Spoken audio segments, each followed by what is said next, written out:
I'm sharing with you a guest spot I did on a radio show entitled Tell Me Your Story. It's a series dedicated to topics in the metaphysical arts. It's a Peabody Award-nominated series on KZSB, a studio based in California. The interviewer is Richard Dugan. My role was in part to provide information on Western astrology to balance the Vedic Astrologer he had on in prior shows. Due to the modality, this video will be audio only. Enjoy. Tell me your stories, I'll do my best to understand you. And welcome to Tell Me Your Story, New Paradigms for a New World. We are giving you choices and knowledge of those choices to help make your dreams come true. Sundays at 7 a.m. and 7 p.m., Monday mornings at 1 a.m., streaming live at richarddugan.com, podcasting at SoundCloud, iTunes, Spotify, Stitcher, TuneIn Radio, and a whole bunch of other places that are too numerous to mention, at least right now, but you get the idea. When you're listening to the SoundCloud podcast, which I highly recommend because sometimes we go much longer than the 50 minutes on the radio broadcast, you will see a little grocery cart in the upper right-hand corner of the SoundCloud player, and that takes you to our guest's website so that you can continue your evolutionary process, continue to get inspiration, education, edification, and all of the other good things that go along with being a part of this radio program. Hopefully, you will find some good things here, good things at our guests' websites, and today is no exception to that. We're going to be talking with a very interesting woman who is going to share with us aspects of, I guess the best way to put this, her work, the work that she does, and it's basically Cosmic Arts Astrological Services with Joy Walensky. Joy, thank you so much for joining us on the program today. It's my pleasure. Good to talk to you. As we have entered 2020, which, by the way, I have and have been doing so for the last few months, even in 2019, I'm declaring 2020 as the year of perfect vision. And we're not talking about when you go to your ophthalmologist or optometrist. We're talking about that inner vision that we are trying to clear up, if you will, so that we can move through our path without as many stumbles, if you will. You know what I'm saying? Mm-hmm.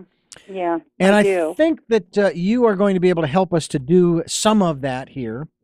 And we'll talk about some of the, because I think they're important because they're important to other people as well. Certainly we have our typical holidays throughout the calendar year, whether they're federal holidays, state holidays, but there are also some that go back hundreds, if not thousands of years that have formed the basis, in a manner of speaking, for the various civilizations that have been on this planet. And in particular, because it's near and dear to my heart, the Celtic traditions. Now, some would say pagan. All right, we can use that word too. And in this case, with this broadcast, we are celebrating, at least in the early part of February of 2020, February 2nd, Candlemas. And not many people know about that. We can get into that, but I want to get into first your introduction to astrology, which, if I have the story correct, has to do with a 90-year-old astrologer who, if you will, sort of lit the fire under you. Mm-hmm. Well, that's my personal story of astrology. The story of astrology proper begins perhaps 40,000 years ago. Because if you go into the caves at Lascaux, where ancient peoples, probably an ancient shaman who was also an artist, created representations of wild game, there's an interesting set of stars behind the animals. And so I think in a rudimentary form, astrology is quite old. I actually had one of my first experiences with astronomy when I was young. I went to an island off the coast of Venezuela to scuba dive. There was no electricity at night, and it was dark, Richard. We would take a Jeep out to the derelict lighthouse on the leeward side of the island each night, and then the headlights would go off. And the sky was so bright. It was as though the sky itself was painted in an ultra white and brushed with powdered diamond. Falling stars, they fell like rain. I couldn't believe it because I was a city girl and I had no idea all that was up there. I actually saw the Purple Horsehead Nebula with my naked eye. There was the galactic center, which sort of looks like a scar in the Milky Way. And it really changed my heart to see all that because it shows you just how dynamic the universe is. Those nights, I got to see almost the exact sky that many of the ancients saw. Now, imagine how it was back then. I mean, in America especially, we suffer from a serious case of stimuli overload. You know what I mean. Oh, yeah. We're exposed to thousands of ads each day. We're swimming in it. And in between, there's TV and social media and then our stupid little devices. And we get a lot out of metropolitan modern life, but we lose our connection with the natural world. But thousands of years ago, the earth was extremely dark and the sky was the most amazing show on earth. Right. Now, the ancient astronomers were also astrologers, and they looked up and they did something with the stars. They grouped them into clusters. Since the human mind searches for meaning in what it sees, they said, well, this cluster makes a bull, and they called it Taurus. And this cluster makes an archer. They called it Sagittarius. This cluster over here makes scales, and they called that Libra. And they identified 12 constellations that make up the zodiac, the sign of Aries, Pisces. Now, these 12 constellations are very special for astrologers because they wrap around the Earth like a belt. Then we look at where the planets are in the constellations. All the planets in the solar system, Sun and Moon, are luminaries, but we call them planets just for ease of speaking. And even some asteroids in the asteroid belt and the occasional comet. Okay. Then we interpret the location of the planets in the zodiac as well as their relationship to each other. When you come for a chart reading, I'll have a map. It's a piece of paper with symbols in a circle, sort of a snapshot of where all the planets were in the constellations at the moment of your birth. And that tells me a great deal about you, your basic personality, your gifts, your struggles, maybe what your current issues are, and what path makes the most sense for you. So the chart doesn't really show destiny. It's not predictive, not like it used to be. Yeah. It does show how things are likely to unfold. So That's it. It's about likelihoods, really. Sure. So when one seeks out an astrologer, and I'm going to broaden it, a medium, an intuitive, a psychic, et cetera, a card reader, whatever the modality happens to be, is it best, in spite of the fact that, yes, please, Joy, tell me what's going to happen in March of 2021. I need to know what's going to happen then. That's not what it's about. It's more, as I have observed, and this is where the question is, I need to come from the perspective that Joy is going to confirm what I already know. But I don't have the confidence yet in my own intuition, in my own still small voice, as it were, to trust it. I think I need an outside source to help me to maybe put some understanding to it, but it's more of a confirmation. You're not giving anybody anything new that they don't already know. Is that a fair assessment? Yes, and I would also call it framing or reframing and giving a vocabulary and sharpening what you already know. Absolutely. Yeah. I think that's very true. You've been doing this for how long? How long have you been providing people with this information? I have something more to say Oh, about please, that. go ahead. I think of astrology as the comfort business because it helps to organize the experience of life. And as you were just talking about, it gives clarity and it cuts through the crap. I have a story. A client came to me recently and she said she didn't understand what was going on with her. A lot of people come in saying, oh my gosh, I'm going crazy. I don't get it. Why is the hitting the fan? Mm-hmm. Thank you. Her Go ahead. She was itching even. Mm-hmm. I won't tell you where. It was like she was itching herself raw. Mm-hmm. And the doctor couldn't find anything wrong. Her relationship wasn't right. She wanted to quit her job. She didn't recognize herself. Now, the wording she was using, the actual keywords, referring to a particular planet in her chart, it's the revolutionary planet, the planet that rules Aquarius, the planet of innovation and invention. So I knew there was a revolution going on inside of her, and it was threatening to throw her life upside down because she was resisting it. She wasn't listening. Yeah. And the planet was trying to bring a revolution, and it was so frustrated that it was resorting to making her itch. Wow. And the doctor couldn't find anything wrong because it was a message from the part of her mind that wanted to burn the place down. All the strange and disruptive things that she presented with that seemed so disparate to her were actually just one thing. That's clarity. All this that seems like a big fat mess, that seems like nothing is related to each other, it's always related. Oh, yeah. And it didn't take, I followed up with her, it didn't take much change in her life to make the itching go away, but she had to attend to it. Mm-hmm.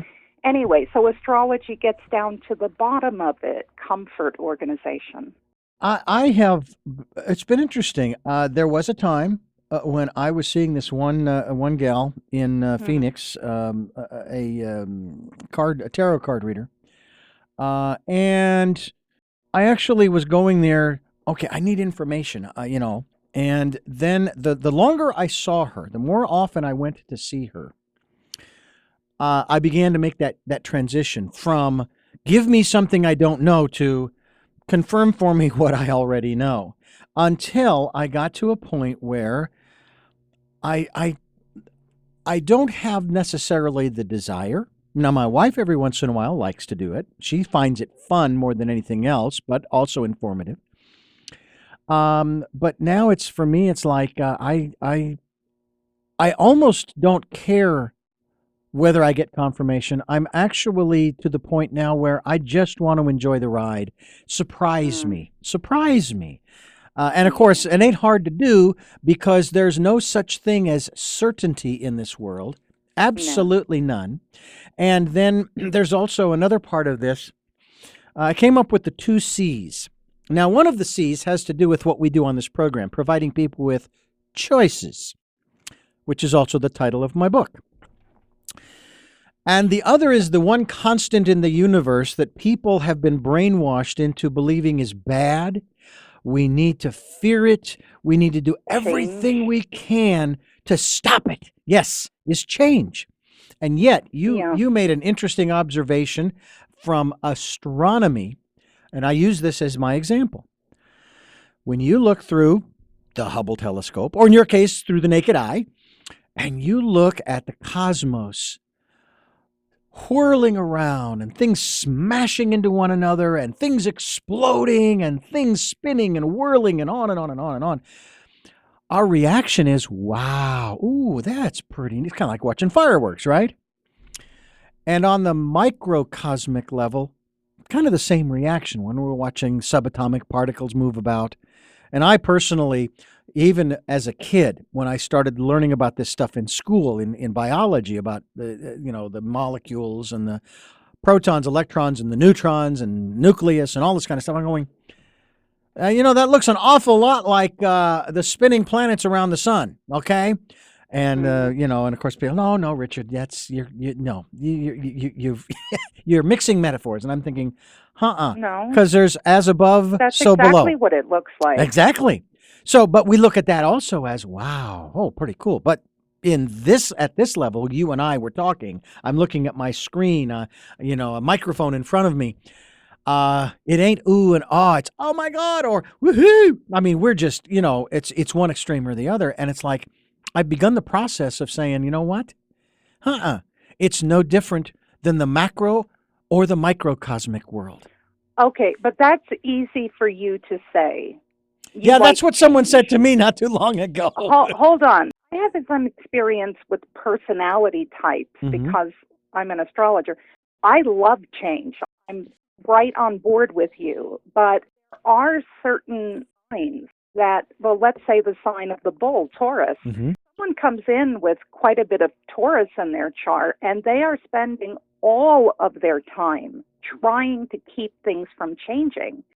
I was listening to a man, I'm not going to say his name because he's controversial. I think he's an idiot. But he was saying, I don't like change. I don't see how much change we're supposed to take before we flip out. I'm paraphrasing. And of course I look and he's a triple Taurus. Okay? People really dislike it. They equate change with disruption of the peace.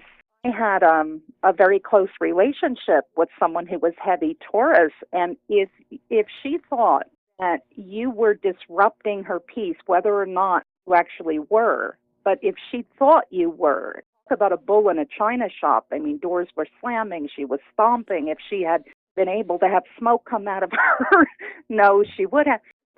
Capricorn is sort of the same way. It's a personality type. In fact, I did some research on the personalities and why people vote the way they do. And I found out that through Google Scholar and peer-reviewed articles that if you boil down to one word why people vote Democrat or Republican, it is about resistance to change.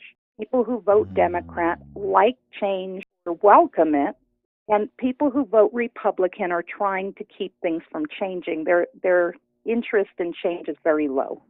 It's interesting because I worked for 15 years in the 80s, early 90s for a Christian radio station. And that's all I ever heard was we want to go back to the way things were. And basically they wanted to go back to the way things were in the 1950s. And it's like, yeah, there were some good things about the 50s, but there were also some really bad things about the 50s. How about a whites-only water fountain? Yeah, this kind of thing is so gross, but that's part and parcel of trying to keep things from changing. Now, sign is equally valid. And if the sun is in the constellation of Taurus when you're born, and I'm interacting with you, I'm going to try not to make you uncomfortable. My approach with somebody who's resistant to change is going to be a softer touch and different. However, most of the people who come to see me are a certain personality type. If you like astrology and metaphysics, you tend to be somebody who is comfortable with change and is actually seeking it. Well, I had a client once when I was working at a little metaphysical store, and I got readings because people were coming in off the streets. And I was telling this one woman she was having a revolutionary transit, and I started talking to her without thinking much about the chart I was looking at. I was sort of being insensitive. I was touting the change and the revolution that was coming and the awakening and the enlightenment that was there for the taking. And she had really had enough of it. And she said, I don't want to awaken. How do I stop it? Oh, wow. Yeah. And wow. I said, oh, my gosh. I was assuming that she would think, oh, cool. I was newer to the reading business back then. Yeah. But Well, there are differences, well, and people need comfort. well, oh, absolutely. Oh, I remember working again back in the 80s, early 90s, and I would hear these stories over and over again about Armageddon and the end of the world and the second coming and the Antichrist and on and on and on and on. And again, I'd only been hearing these stories for maybe 7 or 8, maybe 9 years.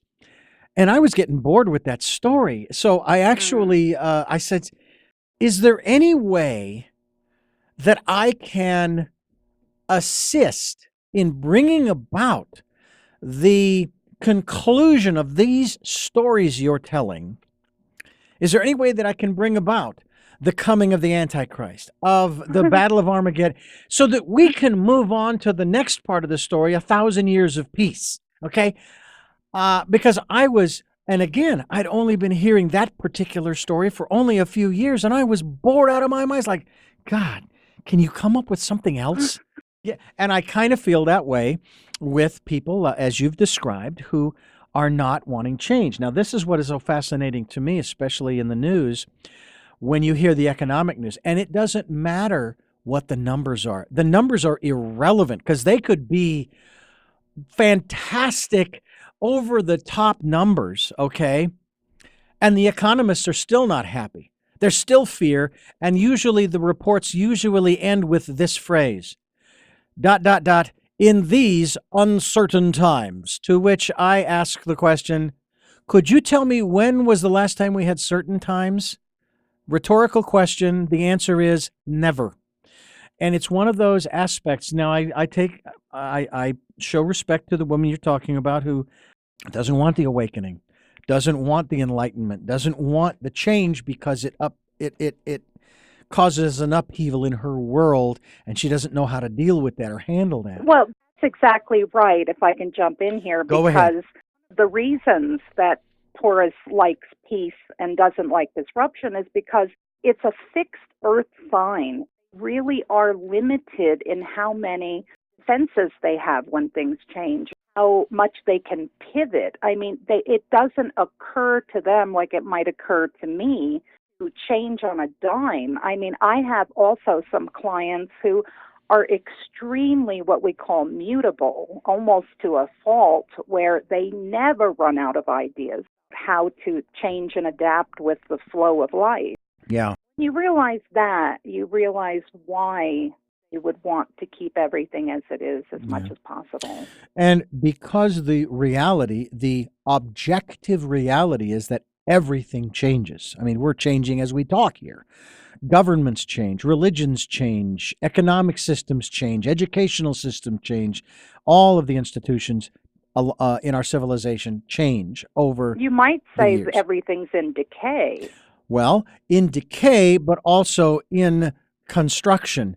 I loved this, what someone shared on the program not too long ago about that. They said that if you want to, you do not want to destroy the current institutions. Do not go after the institutions to destroy them. Create new institutions that make the old ones obsolete, and they will, using your word, decay of their own rottenness, if you will, of their own inefficiencies, of their lack of serving the people. And so, I'm not sitting here saying, okay, we need to tear down the government in D.C. and start over again.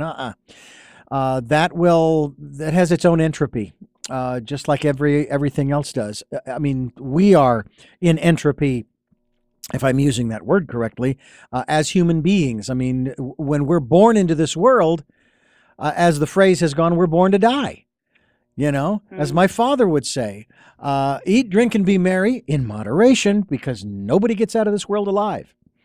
I've never known anyone who has escaped that, save the stories of one, okay? And I'm not sure that I buy into that story anymore. Be that as it may, astrology has been around, as you said, for, 40,000 years? First astrology book was on a clay tablet, is about 5,000 years old. Okay. Well, it's one of those things that again, another modality for helping us and guiding us. I have described Vedic astrology, which I know you do Western, astrology. But you used the word map, and I used the same word to describe what Vedic astrology does. It lays out a path, okay, that shows certain conditions that you may come across as you're traveling along your path on your journey. For example, 500 miles down the road, there could be a rainstorm. Now, you can take an umbrella or you can take some rain gear to protect yourself. But, if that doesn't bother you, then don't take anything. But that's kind of the way it lays it out. I'm wondering, is that because the way you described current modern Western astrology almost sounds like the same thing, that you're laying out this Oh, map of conditions. absolutely. Yeah. Yeah, there's two different types of astrology in the Western world. There's something called personal astrology, which is more what I do. It's how can you help the individual. Mm-hmm. Then there's something called mundane astrology, and this is the astrology that has to do with places and events. America has a birth chart. Mm-hmm. Normally, there's no time, but we have a day that a city is created or a business. Yeah. People talk about the aspects of a business. They're really originally talking about its natal chart. I know that even my Vedic astrologer, David Hawthorne, and I, we've even debated that subject, not vociferously, mind you, but just, okay, so yeah, you don't actually have a time of the birth of the United States, but we are going to accept that July 4th in 1776, we'll consider that to be the birth date of the nation, and so forth. One of the other things that I found fascinating, he also has shared, and I'm curious about your perspectives on this, in terms of certain times of the year, it's better to do certain things than other times of the year. Case in point, it has been said that November is the worst time of the year to hold elections, not just because you're heading into the cold times, but from an astrological and even a metaphysical perspective. We shouldn't be holding our elections in November. It should be more maybe in the spring or early summer. I think this is more pragmatic. The participation would be higher if the weather was better, but it would also be higher if it wasn't a work day. If all this is done on purpose, but let me give an example of how astrology does embody the natural world. So let's take a couple of examples. Okay. The sun moves through the constellation of Aries in the spring, right? It's the first sign of the zodiac, and it happens when there's life popping back up from the depths of winter. Nature is vital again. It's moving forward, and people are eager because it's mating season. So the babies born at that time seem to absorb that state of the natural world. So Aries is a personality that absolutely insists on being alive and impatiently being on the move. You can't keep them down. It's a vital sign. It's a vibrant personality. It's really got something to prove about its own potency. It's macho, even the women. It loves competition. It loves the fight. And just like life in the spring, it says, I'm here, I'm alive, I'm first. Okay, so let's go to the opposite side of the zodiac, the seventh sign, Libra. Now, this personality emphasizes balance, diplomacy, and, say, social skills, charm. Well, these traits reflect a couple of things that are going on at that time of the year. During the sun's visit to the constellation of Libra, you have a point at which days and nights are perfectly even, and the weather's cooling. People are in close quarters. Social skills have to be heightened. Somehow, babies born at that time have the traits that are best for the season and the social conditions. Interesting. Yeah. No, but that's very interesting. I hadn't really thought about that in that context. You see, astrology, it's based on an ancient worldview that looked at the entire universe as a single organism that's imbued with life by a celestial intelligence. Everything's connected. We can't get away from that. And we're shaped by what happens around us. And we know this on a mundane level. We can't go through childbirth or a romantic relationship where we're well loved or battle in war without being changed by it. Try as you might, even time changes you, even if you have no experiences outside yourself. Astrology takes this idea to cosmic heights. And now it says that the positions of the planets in the moment you're born is an encounter that is so powerful that it acts as a prism through which we see all of our experiences, and it shows we're predisposed to select from what life offers us. You know, the psychologist, the late, great Carl Jung, he was an excellent astrologer. He spent all of his evenings on it. And he said something really great, and I'm paraphrasing. He said, we're born at a given moment in a given place, and like a vintage year of wine, have the qualities of that year and of the season in which we're born. And astrology doesn't claim anything else. How does it work? That's a mystery, the same way anything numinous is a mystery. How does prayer work? How does meditation work? How does the spiritual life work? I love this answer to that question. I don't know. I just know that it does. And that's the answer that was given by some folks on this program when challenged by when we used to be live and taking phone calls. That was the answer that they would usually give to cynics, to critics, to people who were of a particular mindset to try to undermine the particular guest's philosophy and what have you and the work that they do. It's like, I have no clue as to why it works. All I know is that it does. Channel on YouTube is called Secrets from an Astrologer's Desk, and these are my astrology videos. And so I get comments from the audience. Somebody wrote me, and she said, what would you say to a skeptic who was saying that astrology was nonsense? And I said nothing. I wouldn't say anything. The truth is that most skeptics, in my experience, are vampires. I mean, they really don't have any curiosity. What they want to do is to upset you and this sort of drink energy that you're making. Yeah. And if somebody was truly curious and they said, well, you know, you're really smart, you're well educated, what is it about this? And I would say, well, and probably give them some background and my experience, but in the end, crazy idea.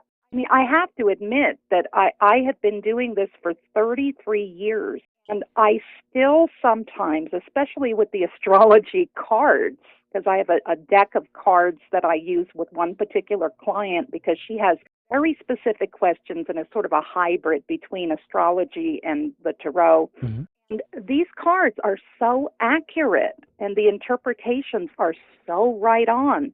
And yet, as I'm shuffling, sometimes the thought goes through my mind, this can't possibly be true. This can't work.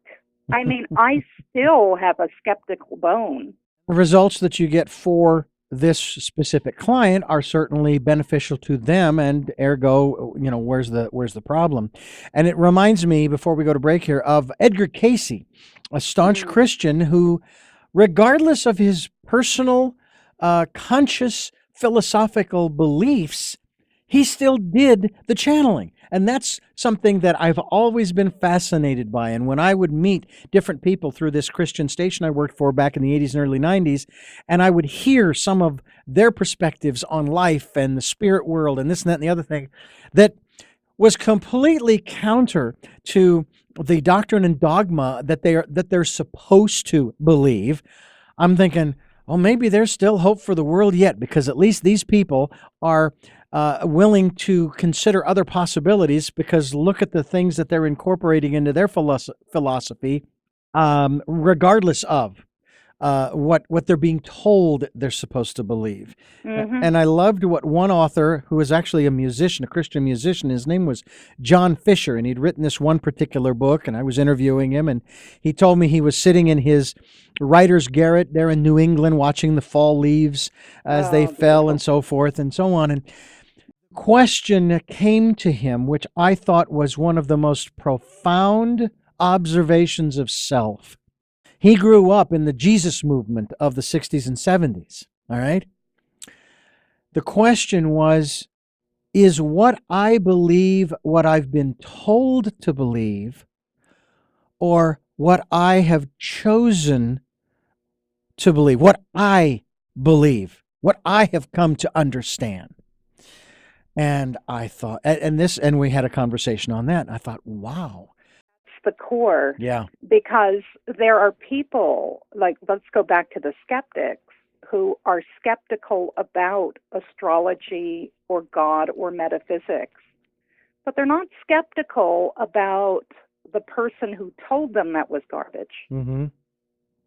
Yeah. You know, so it's a real trap. Either question everything or question nothing. Or question nothing. Yeah, You know, exactly. keep it consistent. Absolutely.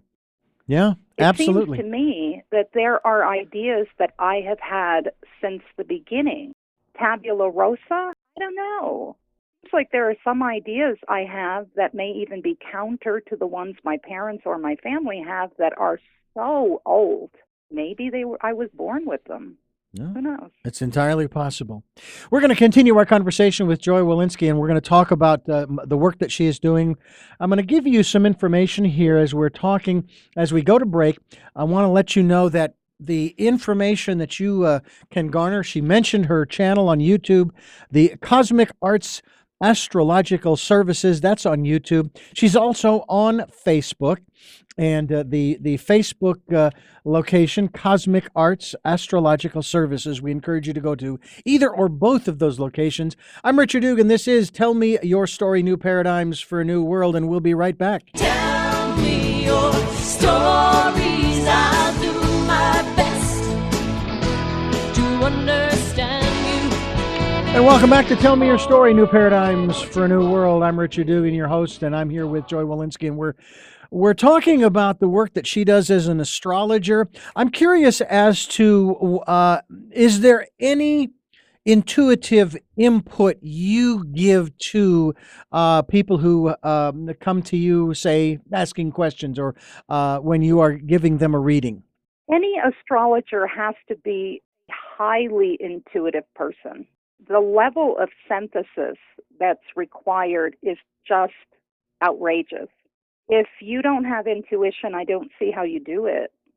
Is it also true that even with specifically with, say, quote unquote psychic readings, where an intuitive, you go to an intuitive and they just kind of sit there and they pick up on your energy and so on and so forth. Is it still true, even with astrology, that everything is in motion, as we've just talked about, it's constant change, and that if I come to you today and then I come to you in a month, say over a particular time period, that the information, the map is going to change, or will it always be the same because of the base information that you start with? Okay, that's a good question. The snapshot of the heavens at the moment of your birth never changes. The moment after you're born, the transiting planets, the ones that are moving in the sky right now, continue to trigger the relationship among the planets in that natal chart. Never in a moment without being triggered and changed. Even if there aren't any events going on inside you, things going on inside. And then we bring in events, actually create them. You know, life doesn't really happen to us. We have a process of selection. We are blind to certain options and opportunities. We're very aware of others. The chart, that is represented by what's known as the rising sign. That's the sign, constellation that's on the first house cusp.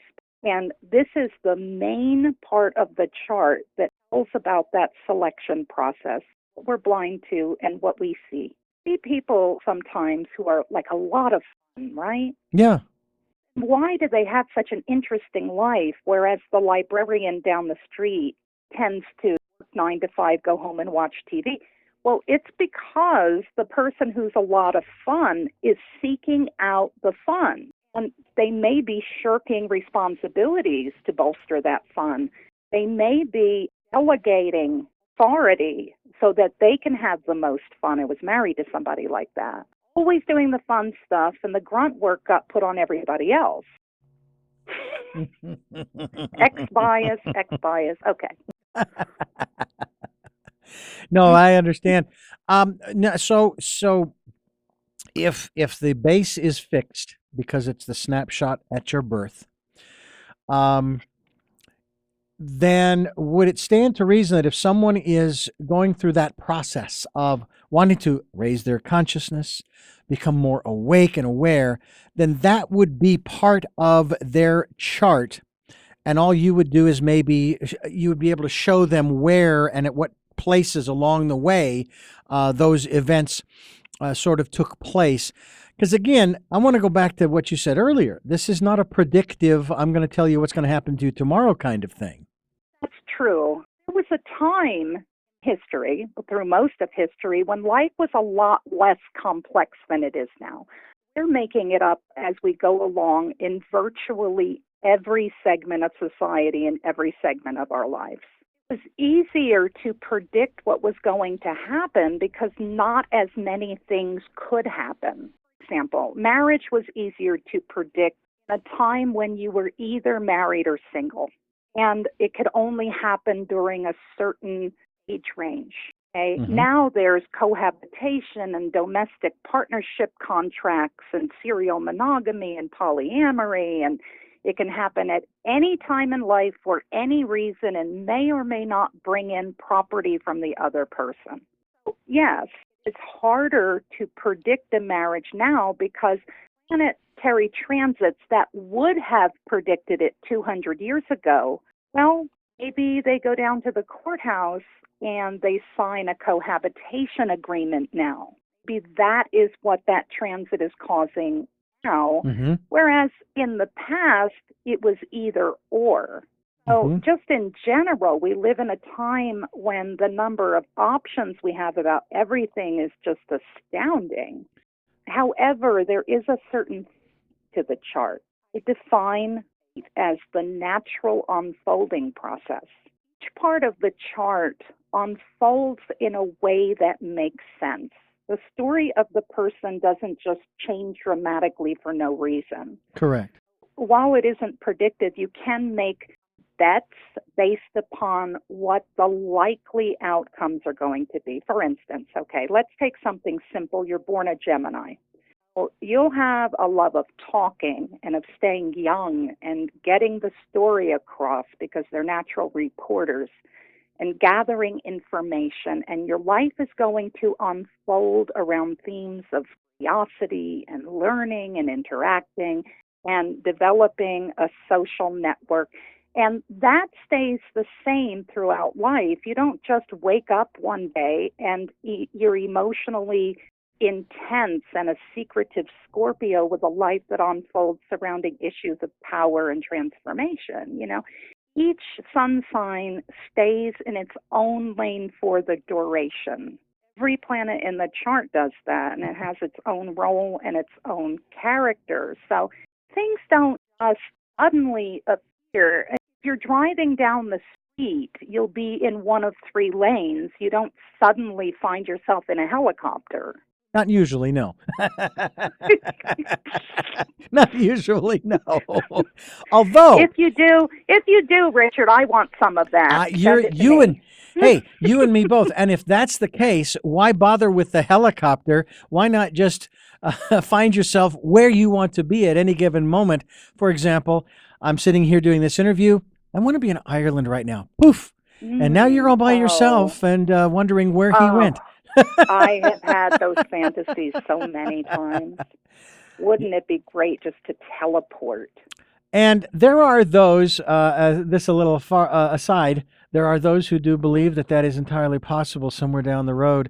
And even there have been writings, for example, my metaphysical primer, which is the autobiography of a yogi, where it talks about bilocation and so forth. And so it is something that certainly the ascended masters can do, but we haven't quite reached that level yet. We're still working on coping with the real world, and so forth. This is fascinating. I know that there are those who live by the intuitives and the psychics. They live by astrologers. They live by the tarot card readers. What is your perspective as an astrologer for 30 plus years? What level of importance is best, let's put it that way, is best for us when it comes to the kind of information that we can gather and glean from a chart that you might prepare for us? It's a toughie. I have a client that I talk to probably 5 days a week. She's Gemini. She needs to have information coming toward her. She needs this stimulation, needs to see if she agrees or if it feels right, and this helps give her life structure. I think any point at which a person is checking their brain at the door, I saw this thing on YouTube where a woman was calling the Psychic Hotline and asking if she should buy a couch or have the ham sandwich or the chicken salad. And it's a bit much, to rely on it to that extent. And what's even worse is then, of course, you'll post it on Instagram or Twitter that this is the sandwich I just had that my astrologer told me I should eat. I mean, come on. Hey, those are the people I defriend. I somebody on my Facebook page in the very beginning was just posting things like, "Okay, I'm going to class. Oh, having fries. Oh." And it was so boring, and so I defriended her. I didn't know her real well, and she starts asking everyone, "Well, why did Joy defriend me? Why am I no longer her friend?" I'll tell you why I wasn't her friend. I was bored stiff. I was looking, and plus it was the same message every day. Now, this is one of the things about people who like change. We get bored easily. It's something that's sort of a negative to enjoying change. We actually need it. Yeah. It's I used to have a Facebook page twice. I had it once. I got some news through it that I didn't care for, because it was disturbing, because it was the passing of one of my, I'll call him, heroes of broadcasting. And and it wasn't that he had done anything inappropriate to anybody. It wasn't one of those. It was the way that he and his wife ended their lives. And then a few years later, I re-signed up, figuring, okay, I'll do this for my radio program and podcast. And it just became so ridiculous to the point of, I can't do this anymore. I can't keep up with it. So I got rid of it for the second and last time, because I thought, wait a minute. First of all, I have a website. Second of all, I have these podcasts. They're going out all over the place. I've sent out the RSS feed to all kinds of different places. My guests are distributing that information. And so and in less than 2 years, I have to tell you that as of this program, we are at 10,700 listens in less than 2 years. Which is, to me, I like the number. It looks pretty cool. Whether it means that's a nice one. Whether it means anything, I don't know. But I think too that if we would just step away from that, the social media, step away from the news and that information that we're getting bombarded with every day. We're addicted to it. It causes dopamine rise. So it's like getting a hit of cocaine. Well, there are those who like cocaine, and I have noticed that I spend entirely too much time at the computer, and it is ridiculous. And so part of it is talking to clients, and part of it is just indulgence. And I think to myself, I ought to just take a couple of hours away. So yesterday I went to the doctor, and then I walked walked around town and I got some sunlight, and I was blinking like a vampire. I'm pale because I don't get any sun. I needed some vitamin D. There you go. And I noticed that my knee was hurting, so I think I'm getting arthritis from sitting. Move my legs up and down a little bit just so I don't get blood clots. I hear you. No, it's good for us just to take. Okay, so I'm watching show on the computer, of course, and it was these two couples that got sent to Mexico for a couple of days. And one of the couples didn't get to take their devices, and the other couple got to take their devices. And guess which couple remembered nothing about Mexico? The ones who got to take their with their devices. Yes. They had no idea what happened. They knew what haircut Demi Moore got while they were gone. Which is so important. We need to have that information. Oh, and it's really interesting, too, because I remember the first experience that I had with somebody coming into to the radio station where I work. They were here with another person doing some voice work. And they sat there with their phone and they were texting or whatever it was they were doing. And I said, would you put that down? She says, no, I can do both. I said, no, you don't understand. I didn't put it quite like this, but you're in my house. And in my house, we focus on what we're doing. Put it in your purse, which she finally did. Okay. Listen, I have a story about this. I had somebody watch my cats. I went to Houston recently. While I was giving her the orientation of how to operate the house and what to do with the cats, she was looking at her phone quite a bit.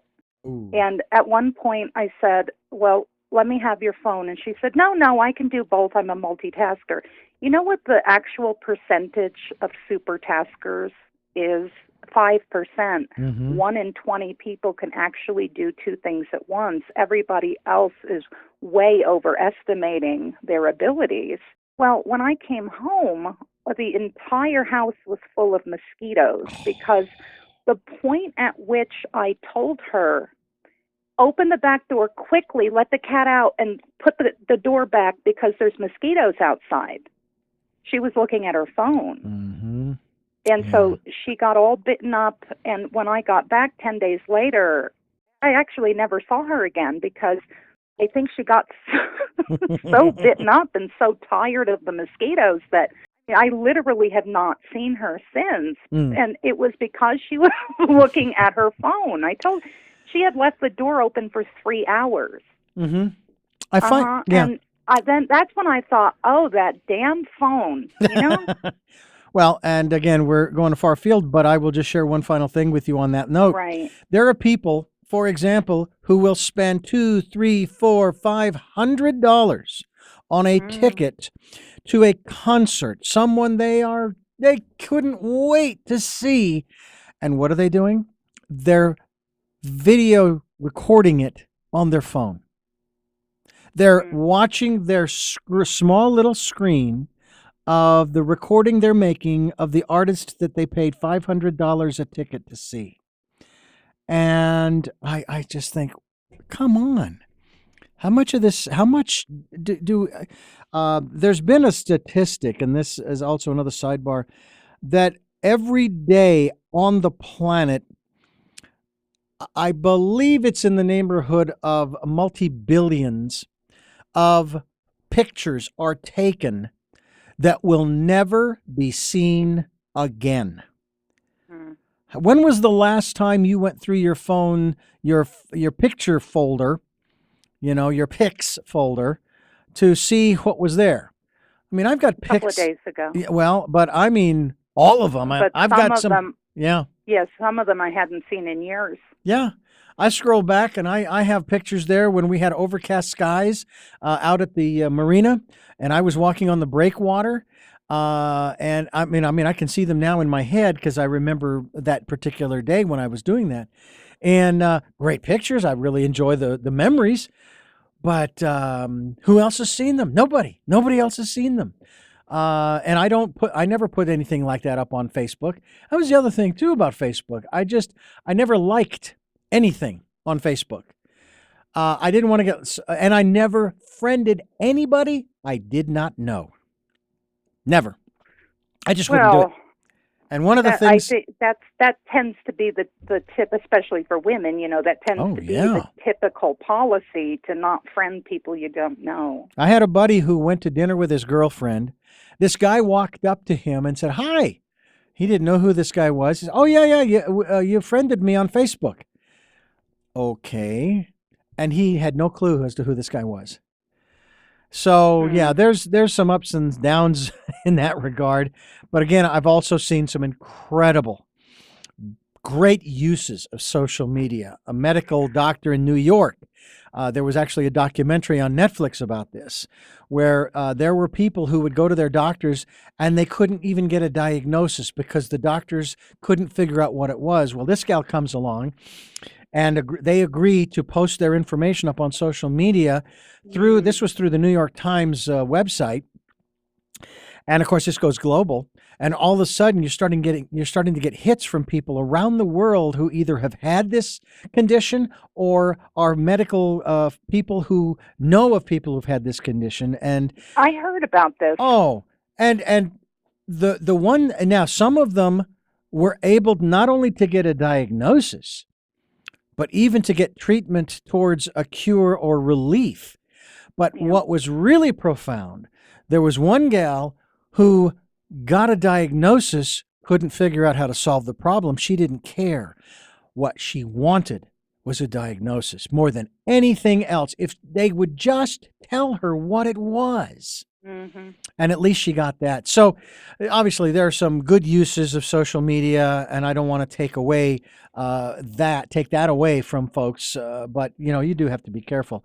Joy, I want to thank you so much for joining us here on the program and for sharing your insights into astrology and the different aspects of astrology.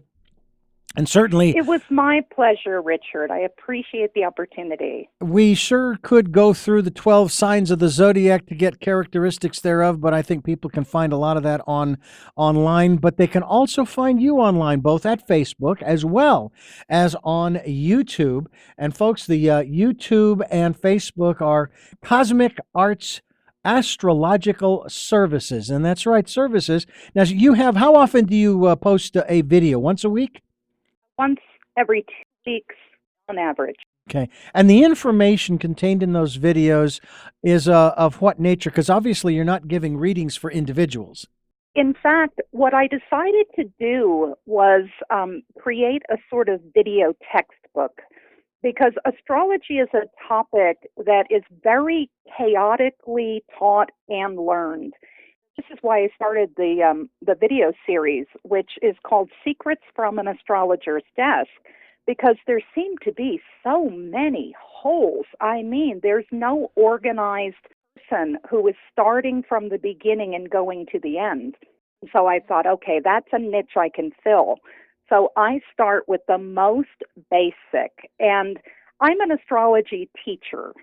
And then the readings come out of the fact that people are learning astrology. It's all very organized, and it'll be a video textbook at the end. And it's also for the general audience, too. Mm-hmm. I mean, things do double as pure entertainment. Go to Cosmic Arts Astrological Services on YouTube to get more information. And is there... I know you don't have a website per se, no. Just Facebook and YouTube, but how would people touch base with you? All of my contact information is at the end of every video, but the best way to get a reading or to discuss astrology is to start a chat with me on Facebook at Cosmic Arts Astrological Services, or if you have letters, inquiries, or something to say, it's Cosmic Arts New Mexico, spelled out, mm-hmm. Cosmic Arts New Mexico at gmail.com. Cosmic Arts New Mexico at gmail.com. Thank you for not incorporating Albuquerque, New Mexico in that, because that's a tough one to spell. Right. We just say ABQ. There you go. That's the easiest way to do it. Shorten it. Before we let you go, first of all, should you find yourself out here on the Central Coast in Santa Barbara, we'd love to have you in studio to continue our conversation, because certainly there is more to talk about. And Well, thank you, Richard. I hope to see you soon. I have 3 final questions for you. I ask sure, go ahead. all of my guests these questions. You may have answered them in some fashion during the interview, but I like to ask them pointedly. And the first one is, who is Joy Walensky? You had to end with a toughie like that. I believe we are spiritual beings having a human experience. I think the core of us is soul energy, and that we put on a personality like a suit of clothes. I make a connection to those little probes that go down into the ocean, to the Mariana Trench. I've always had a sense that I'm a probe, that somehow body is a probe that incarnates and explores and investigates and gathers, then is pulled back up out of the water. So that's who I am. What is it that you hope to or want to achieve through the work that you're doing now? Elevation of my own consciousness. And finally, what is your life's purpose? It has something to do with authenticity and originality. It's my heart woven in with my soul. Joy, again, thank you so much for being with us here on the program. And again, we do look forward to having a continuation of this conversation, maybe when the next pagan holiday rolls around later in the year. Okay, count me in. All right, I'll be here. You bet. I'm Richard Dugan. This has been Tell Me Your Story, New Paradigms for a New World, and I thank you for listening. Be sure to go to the podcast pages, SoundCloud, iTunes, and so forth. If you can support us, thank you so much. And if you'd like a copy of my book, send me an email at tmys@richarddugan.com. That's TMYS for Tell Me Your Story. And put in the subject line choices, and we will make arrangements to get a copy of that to you. Until next time, love to Lal. Tell me your stories. I'll do my best to understand me your stories.